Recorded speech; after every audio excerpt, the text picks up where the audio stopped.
From Washington, D.C. to the heart of America, welcome to Mark Alford's America. I'm freshman Congressman Mark Alford from Missouri, and I believe in America. I believe in you, and most importantly, I believe that our greatest days are still ahead. You know, each week we take you behind the scenes to share the stories, the news, the legislation that impacts our lives as we introduce to you the individuals I get the great honor of working with each and every day, shaping our great state and our great nation. One of those remarkable figures is Congressman Jake Ellzey from Texas. That's right, Jake proudly serves the 6th Congressional District. He served our nation in the Navy for 20 years. He was deployed 9 times with 5 combat tours. When he retired from the military, Jake worked as a military contractor in Afghanistan, a small business owner, a commercial airline pilot, and a Texas state representative before beginning his time in the U.S. House of Representatives. Since he took office, Jake has been committed to improving the quality and care that we give those who have served in our nation's military. That would be our veterans. Congressman Ellzey serves on the Veterans Affairs Committee, his first Congress, and now serves on the House Appropriations Committee and House Small Business Committee. I'm with him on that, and we're thrilled to be in his office today in Longworth on the 7th floor. Jake, good to see you, man. Mark, it's great to hear you talk. You have the best voice in Congress, and that's in competition with Mike Flood, who's a radio man, and Steve Womack, who is too. He was good. And my dad's a radio man in the Lethality. But you've got a face for TV. None of us do. Oh, well, thank you. Well, you have the heights. Everyone has a little bit to offer, something different, and you certainly bring your skills and talents. I want to start off talking about, we're a commercial airline pilot. What's it like getting into Congress after having been in the service and an airline pilot? What made you jump into a position in politics? Well, like most people, I tried a couple of times. It was an extension of my 20 years in the Navy. I retired from the Navy in 2012, and for 6 years, I was on the Texas Veterans Commission, appointed by Rick Perry. And then for a small gap there after I was replaced, I wasn't doing anything except flying for the airlines and making a living. That was kind of an empty feeling. And as happens in politics far too often, but in my case, in a way that was, I think, productive for me, a seat opened up for the State House in 2014. And I said, if not me, who? If not now, when? And I know that for myself, if I don't jump in and try something when I'm old and gray, and I'm bald, so I'll never know when that is. But if I'm old and gray, if I didn't do that, I would have lived to regret it. So I jumped in, I got whooped, but I thought I made a contribution. And so I think it's just an extension of my 20 years of public service. And we're joined by Hung Cow sitting in the room with us, who was class of 96. He did over 20 years in the Navy, and he's doing the same thing. So I think for those of us who serve, there's always that spirit. Morgan Luttrell, who I served with in Iraq, shares that spirit. And he's probably the last guy, even if you asked him, who would really want to run for Congress. But once you retire, that need for public service doesn't go away. We serve on the Small Business Committee together. We've faced a lot of issues with the SBA. Hopefully, I think things are going to turn around under President Trump's direction. Small businesses are very important to the people listening to this program right now, especially out in the rural areas. SBA really needs to get off their butts and start helping out veterans start small businesses. We did something through the SERV Act to help move that along. How important are small businesses in your district? Like every district across the country, it's the majority of income, jobs, and the economic driver for our community. We have a largely rural district, the south and southeast of Dallas, a lot of agriculture, but a lot of small businesses in little towns of about 5,000 people with the courthouse in the square and folks just trying to get by. But we also have a lot of farmers and industry as well who can't get, and they're still small businesses by definition, but because of the regulatory state and the lack of assistance from the SBA, they're unable to turn a profit, make a living, and ultimately go out of business in many, many cases. So I'm excited about the SBA. I'm excited about the EPA. I'm excited, and by that I mean the people that the president is putting into place in these 3-letter agencies, which are technically 4-letter words. They're going to turn the ship around, and there's going to be a much more predictable regulatory climate going forward. That's how Texas got so successful. Is in Texas we have a predictable and understandable and reasonable regulatory climate. Washington, D.C. doesn't operate that way. So I like the disruptors that President Trump is putting in to throttle back on those agencies. And I think Congress needs to have that power anyway.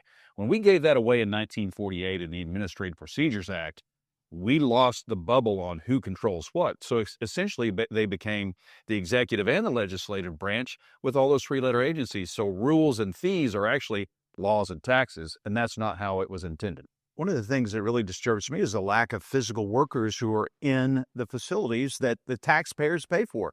Just down the road from us, the U.S. Department of Agriculture, 2 million square feet of office space, and only 10% of the people are there at any given time. That's got to change, or we got to sell the buildings. You're right. And just next door to that, just closer to us, is HHS, which is completely empty. And you and I went and visited the Small Business Administration, and they knew when we were coming, so they had people come in to work. Yeah.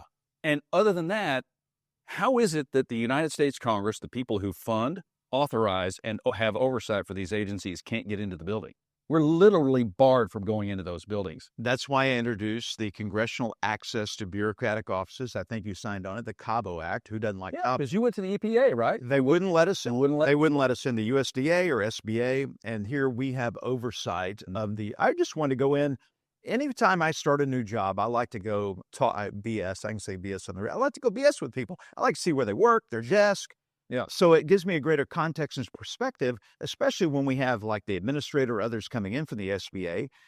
You can put a face to a name and their environment in which they work. Right. And they still won't let us in the building. That's crazy. That should technically not be legal. I don't know how that works. And, I remember you telling me I couldn't get into the building. Just knocked on the door and knocked. Yeah. They wouldn't let you in. That's just wrong. Yeah. Maybe they thought I was a big bad wolf there to blow their house down, but that's not the case. But that is our responsibility and oversight. So you're on appropriations as well. I think one of the biggest misunderstandings through this whole process, when you talk about Congress, people think it is dysfunctional. A lot of ways we are dysfunctional. Part of it is the budget process, which is a totally separate committee, but also the funding of our government. That is our principal responsibility, I think, in the House of Representatives. This year, unlike last year, we only had one appropriations bill passed at this time last year out of the 12. This year we have 5 out of all 12 out of committee. So that's a 500% increase. That's progress. It's not where we should be. Where do you see this going, though, under the leadership of Speaker Mike Johnson to get us back to regular order, that we get a budget in on time, and the president's partly responsible for that, but that we fund the government before we come back to home work district in August? Right.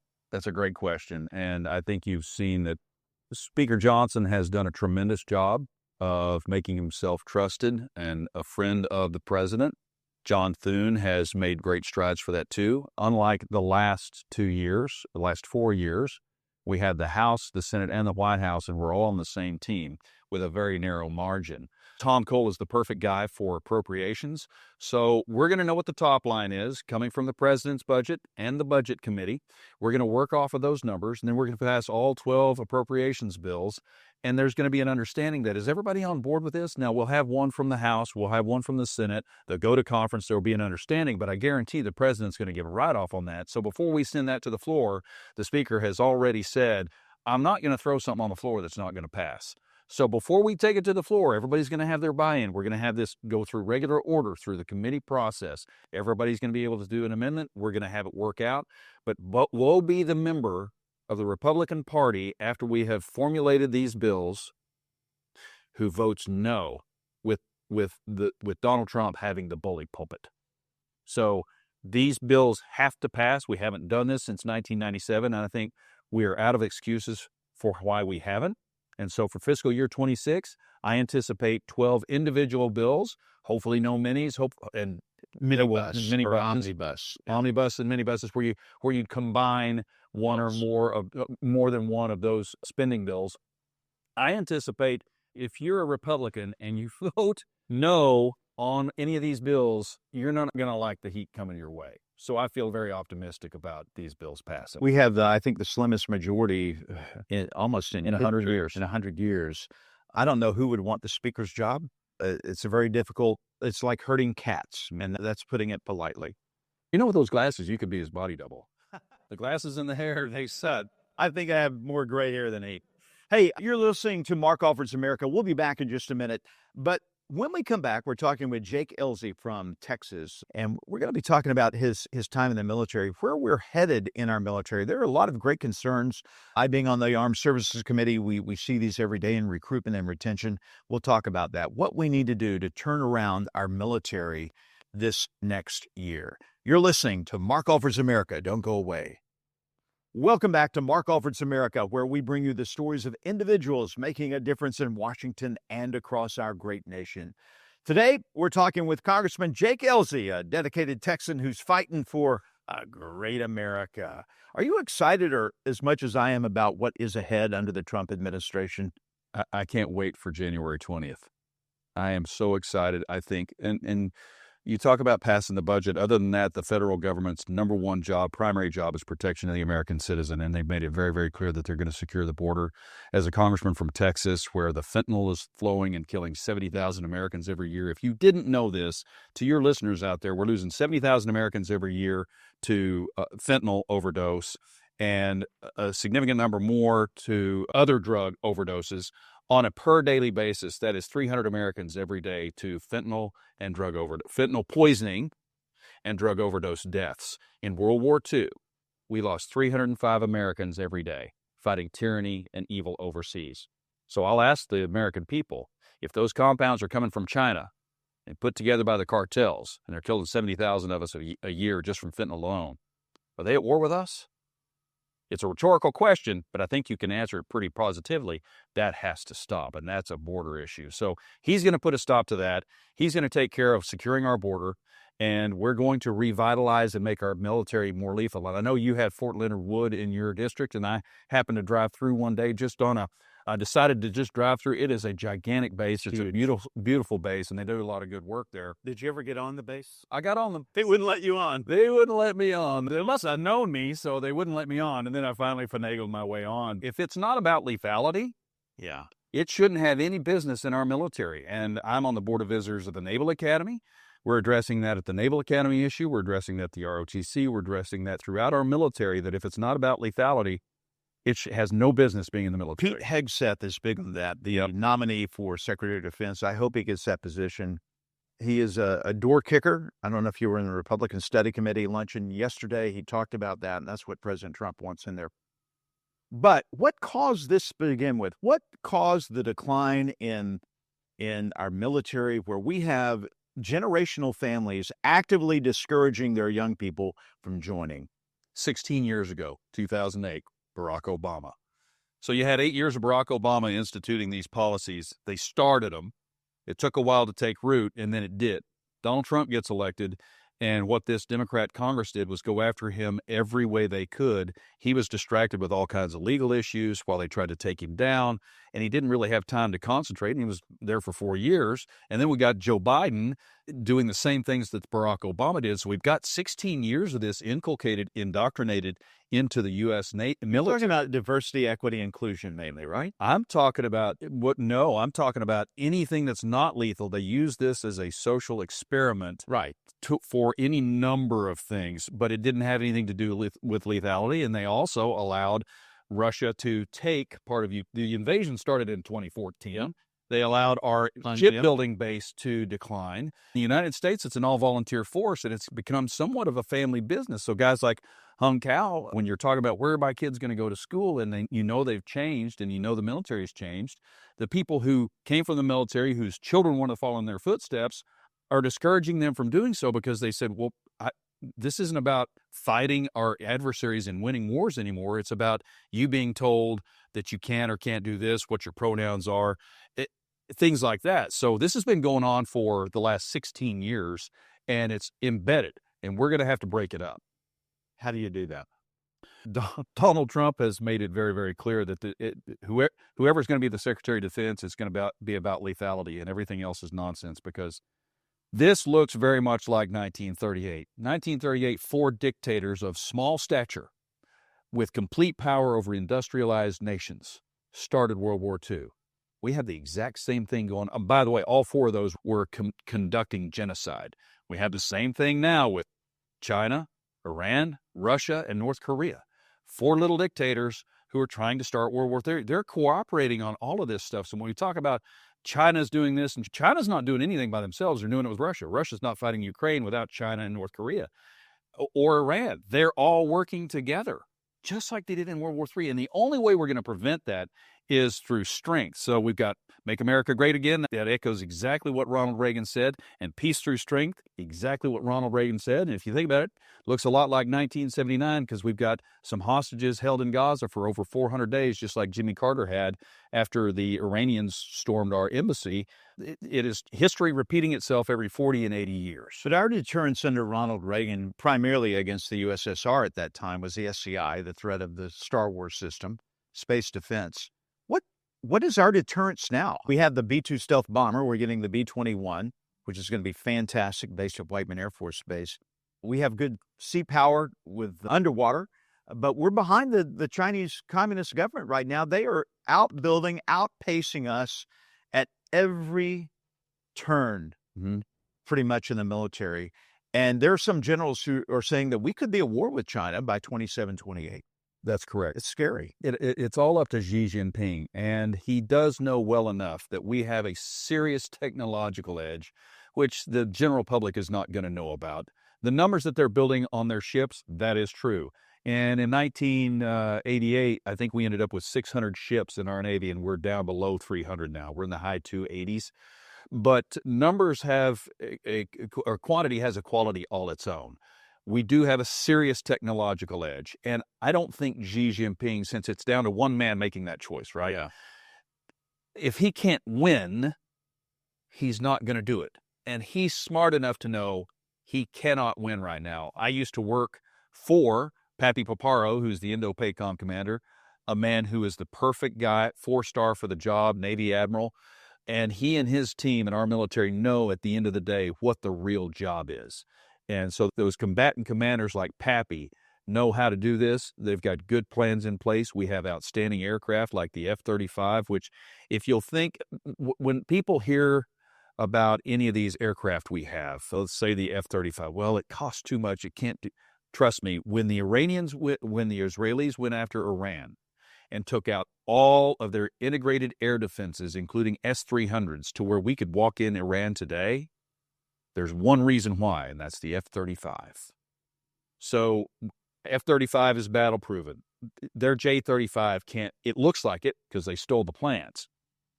It's not the same aircraft. And we have a serious technological edge. We need to match that with a numbers parity too, so that anytime anybody thinks that they can come against us and has a chance of winning, they don't. And so we do need to increase the numbers. We need to increase our shipbuilding capacity, which was allowed to die away under the Obama administration. And now we got some catching up to do.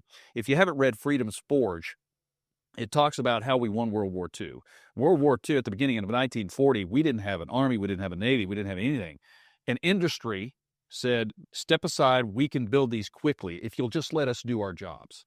And I think we have an acquisitions process which over the last 40 years has become part of the rice bowl mentality, meaning, hey, this is my job. I'm going to take care of this. I'm going to do these things. This is my gig. Don't touch this. We need to break the chains of that. We need to work on getting serious numbers built and do it today so that nobody will think about fighting us.